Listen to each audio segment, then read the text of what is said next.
Okinawa is often called the Hawaii of Japan because of its beautiful beaches and warm tropical climate. But what is there to do here? In this video, we'll take a look at the best things to do in Okinawa so that you can plan your trip to paradise. Let's explore Okinawa. The next station is Okinawa.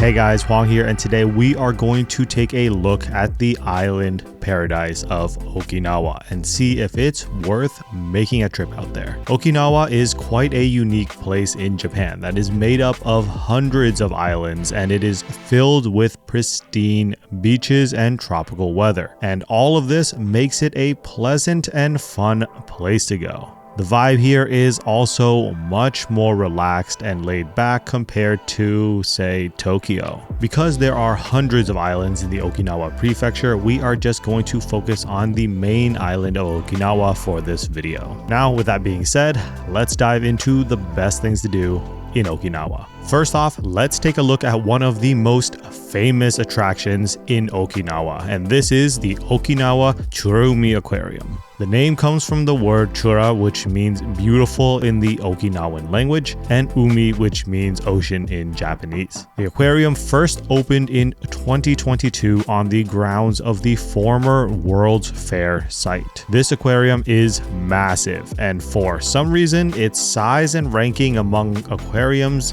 differs, with some sources ranking it as the largest in Japan and others saying that it is just a tad smaller than the aquarium in Osaka.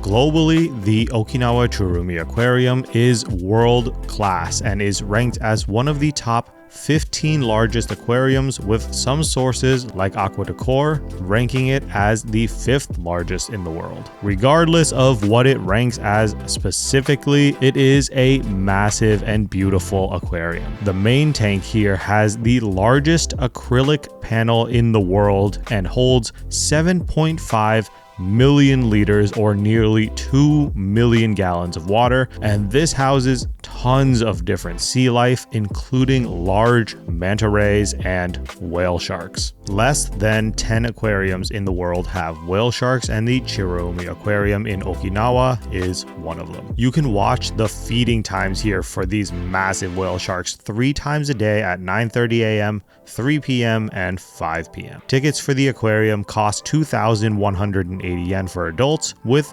discounts for high school age students and younger. You don't need to book a specific day for the entrance tickets, but if you do buy a ticket online, just know that it is valid for one entry ticket that expires in 30 days, so don't book more than a month in advance. If you are booking from overseas and want a discount on your tickets, use my promo code Pham when booking through Klook to save up to 10% off your first purchase. Now, we will go to our next stop, the Mihama American Village. Okinawa has a large American influence due to the military bases on the island, and the American Village here was built on a former US military airfield. The American Village is kind of like a themed amusement park as opposed to a super authentic American village. Especially at night when the neon lights flood the streets and buildings, it does give it a touristy feel, though kind of feels like Las Vegas. But here you will find restaurants serving burgers, hot dogs, tacos, along with plenty of shops that sell American brand clothing. The American Village is also along the shore facing west, meaning that the sunsets here are spectacular as the sun disappears over the ocean. There are also fireworks every Saturday night at 8 p.m. here, making this whole area a fun place to go and watch the sunset and hang out for the fireworks. If you want to grab a drink, there are plenty of bars in the area to hang out at. It really is a unique area that helps the Americans on the island feel a little bit more of home, and the locals get a glimpse of a touristy version of America. If you are on a tight schedule, this might be a pass, but if you are embracing the spirit of Okinawa and taking your time to enjoy the island, don't miss this unique spot. Next, we have the Shuri Castle, and this is an interesting one because most of the main castle structures were destroyed by a fire in 2019. Reconstruction of the castle is underway and it is scheduled to complete in the fall of 2026. You can actually go and watch the progress of the reconstruction as they encourage visitors to come and see the entire process. The main castle had a temporary structure around it as it was being rebuilt, and by the end of October 2025, the structure is set to be removed, revealing the castle reconstruction. So that is something worth checking out if you are in the area. The castle walls are also worth checking out, and you can walk around the grounds here, checking out the beautiful view of the surrounding area. Until the reconstruction is finished, this may be a pass, but once the castle reconstruction is complete in 2026, it will be worth a visit. Now we move on to Okinawa World. This is a theme park about Okinawan culture. The main attraction of the park itself is the Gyokusendo Cave, which is a massive limestone cave and is the largest in Japan. And it runs around 5 kilometers long, or a bit over 3 miles. You can take the normal walking path, or you can book the summer-only cave exploration tour, which will gear you up and bring you off the path to go spelunking as you crawl through cave passages and walk through water-filled chambers. This is a summer-only activity, but hey, there's always next year. The regular, less adventurous version of the cave tour will still be open though. If you want to do the spelunking excursion, it does cost 7,000 yen, or around $50 at the time of making this video. The cave itself has been filled with a lot of lighting, and it is beautiful and breathtaking, and will take you under the length of the park, and you will come out on the other side of the park. Once out on the other side, you will walk through the park, but above ground this time, and experience the remainder of the park. You will walk through a tropical orchard where you will find tropical fruits like bananas, mangoes, and pineapples depending on the season, along with other fruits and plants as well. Then you will pass through the traditional crafts and glass making area where you can try your hand at making some traditional crafts from Okinawa like paper making and indigo dyeing. Next, you will pass through the Ryukyu Kingdom Castle Town where you can wear a ryuso, which was traditionally only worn by royalty and samurai during the Ryukyu period, but now you can wear it and take photos in this historic town. After that, you will pass through the Super Issa show where you will watch a variety of Okinawan style performances with drumming and dances. There are 3 performances at 10:30 a.m., 12:30 p.m., and 2:30 p.m., and the shows last around 30 minutes. Following this, you will pass through the Habu Snake Show area, which has 3 shows a day at 11:30 a.m., 1:30 p.m., and 3:30 p.m. And these shows are an hour after the previous dance performances, so that gives you about 30 minutes after the dance performance ends to make your way over and catch this show if you want. If you are scrolling through the guide on their official website, when you get to the Habu Snake Show section, you will find that, well, I don't think something was properly translated to English here. Anyway, the snake show is a performance that shows off the venomous Habu snake, which is found on the island along with other snakes and a mongoose. Lastly, you will pass through the Habu Museum Park, where you will learn about various animals like the Habu snake, the sea snake, coconut crab, Okinawa tree lizard, and the mongoose. I didn't do a ton of research into how well taken care of these animals are or not here in the park, but from the clips I've seen, it's a bit questionable, but I'll leave it up to you. Tickets for the park cost 2,000 yen, or around $14, and the cave alone is worth that price to go and check out. Now, if you are looking for something to do and want to go to a theme park, but Okinawa World doesn't seem quite as traditional enough for you, you could check out Ryukyu Mura, which is a small theme park that highlights traditional Okinawan culture through the recreated village from the Ryukyu Kingdom times. This area does feel a bit less touristy, with people saying that it is a memorable way to experience Okinawan culture firsthand. You will learn about the music and the lives of the people of Okinawa, and you can even see a water buffalo. You can also paint crafts here and enjoy traditional snacks. If you are looking for food and shopping, then go and check out Kokusai Dori Street in Naha. This is a street lined with big department stores and shopping malls, along with tons of restaurants that will keep you full and entertained. If nightlife is your thing, then this is the place to be, and you will want to stay nearby for sure. Many stores are open late here till 11 p.m. and a section of the street is closed off to car traffic on Sundays between 12 p.m. and 6 p.m. to create a car-free area for visitors to shop and enjoy performances. The vibe is great and really gives you a lively Okinawa experience as you try the tons of restaurants and food stalls that line the street, which is nearly 2 kilometers or 1.2 miles long. So plan a good amount of time to spend here and enjoy the night here. As other attractions and locations close, this is the one spot you won't want to miss. If you are into seafood, then nearby, check out the Makishi Public Market, which, while a bit on the pricey side,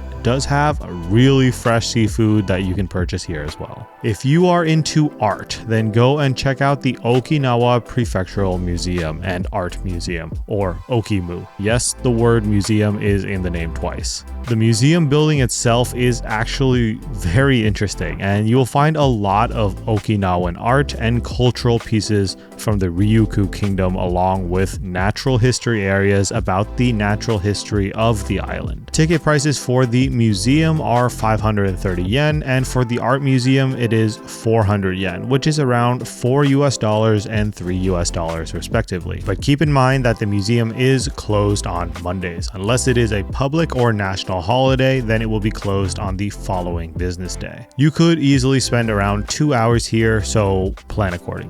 If you get tired of the concrete jungle of Okinawa and you want a change of pace and gardens are more of your thing, then go and check out the Southeast Botanical Gardens, which showcase a vast array of tropical trees and flowers and allows you to interact with animals like capybaras and squirrel monkeys, though this does cost 300 yen to do. You can also find the very rare dragon blood tree here, which is a tree that is native to a remote island in Yemen, and this gives you a unique opportunity to see them without having to go to Yemen. The gardens have an entrance fee of 2,000 yen or around $14 to enter. If you want to check out something a bit more ancient, you can check out the Futenma Shrine, which has a cave that contains an archaeological site where a number of historical artifacts have been found. The shrine itself is not huge, but it is one of the more unique shrines to go and see, especially because of this cave. Next, you have the Nakagusugu Castle ruins and the Zakimi Castle ruins, which are around 35 minutes away from each other by car, but are similar, so I'm including them together. Both are the ruins and restored foundations and walls of their respective castles. Zakimi Castle was first built in 1416 and the Nakagusugu Castle was built in 1440, so both of these sites are quite old. If you are into history and landscapes, this is the place for you, as both of these castle ruins offer beautiful elevated views of the surrounding areas. Now we'll check out the Ryukyu Glass Village, which is the largest Ryukyu glass workshop on the island. Here you can marvel as you check out the stunning glass works there, and you can even watch the artisans at work as they create additional glass pieces. The workshop here is hands-on, meaning that you can actually learn to make your own glass art. The glass making workshop starts at 1,620 yen or around $11. Something to note though is that the glass you make can be picked up a week later or mailed to you after the glass has cooled slowly in an oven. So that means if you are staying in Okinawa, you may want to do this earlier on if you're going to be there for more than a week. Otherwise, you can have it mailed to you at home.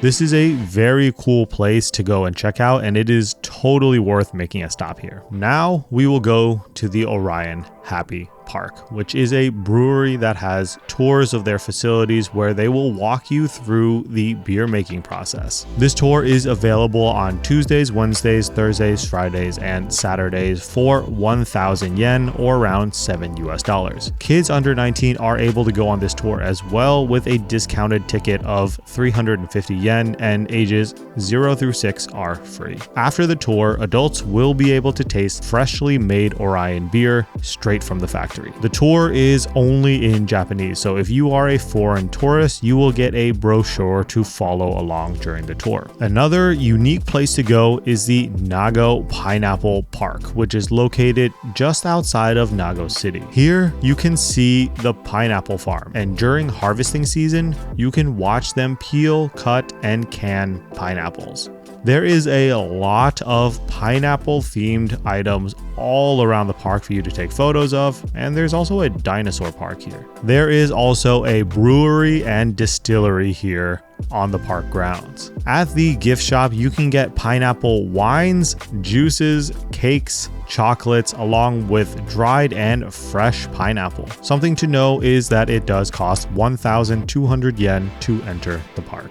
The beaches of Okinawa and most of the islands are made up of coral and limestone. The limestone erodes over time, and that has left a lot of cave systems along with magnificent coral reefs here. Along with some of the caves that we talked about before, if you are adventurous, here's another adventure cave. The Blue Cave in Okinawa is a natural sea cave and is very popular for snorkeling and diving due to its unique blue glow from the way the light shines through. If you don't want to go into the water, however, then go and check out Cape Manzamo or Cape Hedo, which are on opposite sides of the island, but both offer majestic sea cliffs, though Cape Hedo has neat coral formations alongside the cliffs, while Cape Manzamo has amazing rock formations on the cliffs itself. Lastly, we can't talk about Okinawa without talking about the beaches. A lot of the beaches here have coral reefs and are stunning.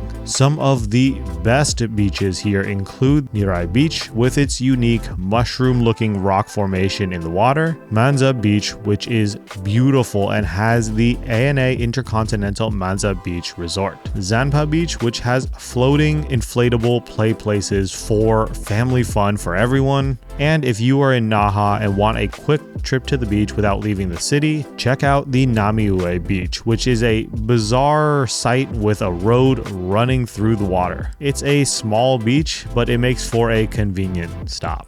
Lastly, if you want to leave the island, you could go to Furuzamami Beach on Tokashiki Island, which is spacious, has beautiful white sand, and is an amazing snorkeling spot. All this being said, there is a lot to do in Okinawa, and it is very well worth the 2.5-hour flight from Tokyo for a slice of paradise. What is your favorite thing to do in Okinawa? Let me know in the comments section down below, and I will see you guys in the next one.